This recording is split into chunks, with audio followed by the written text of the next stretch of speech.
Ciao, davanti a me ho una Nissan Qashqai. In questo video ti mostrerò dove puoi trovare il kit di attrezzi.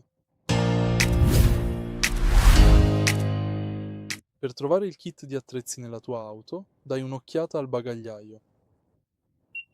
Solleva il bagagliaio e rimuovi le coperture del bagagliaio. Solleva questa parte e qui puoi trovare il kit di attrezzi.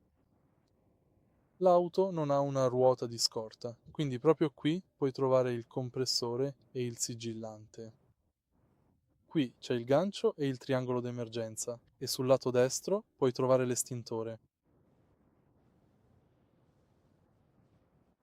E questo è praticamente tutto. Se hai trovato utile questo video, lascia un like e un commento e iscriviti al canale.